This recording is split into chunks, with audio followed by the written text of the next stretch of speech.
কিন্তু সমাজকে বিধ্বংস করার জন্য, আগামী প্রজন্মকে বিধ্বংস করার জন্য এবং রাষ্ট্রকে ধ্বংস করার জন্য যদি কোনো প্রকার ষড়যন্ত্র, কোনো প্রকার যদি বিশৃঙ্খলা তৈরি করা হয়, আমরা কিন্তু হাত ঘুরিয়ে বসে থাকবো না ইনশাআল্লাহ।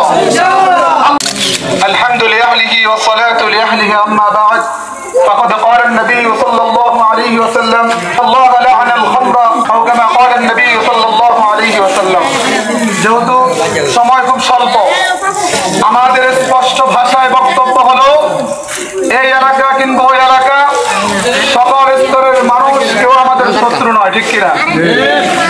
কোন মানুষ অনপ্রকার একজন ভাই আমাদের শত্রু নয়, সকল মুসলমান ভাই আমাদের ভাই, সকলের সঙ্গে আমাদের আত্মার সম্পর্ক, সকলের সঙ্গে আমাদের শ্রদ্ধা এবং স্নেহের সম্পর্ক। এই প্রকার এই ক্ষেত্রে কোন মানুষের সঙ্গে আমাদের বিন্দু পরিমাণ শত্রুতা নেই। কিন্তু স্পষ্ট ভাষায় বলতে চাই, শত্রুতা আমাদের নেই, কিন্তু সমাজকে বিধ্বংস করার জন্য, আগামী প্রজন্মকে বিধ্বংস করার জন্য এবং রাষ্ট্রকে ধ্বংস করার জন্য যদি কোনো প্রকার ষড়যন্ত্র, কোনো প্রকার যদি বিশৃঙ্খলা তৈরি করা হয়, আমরা কিন্তু হাত ঘুরিয়ে বসে থাকবো না ইনশাআল্লাহ।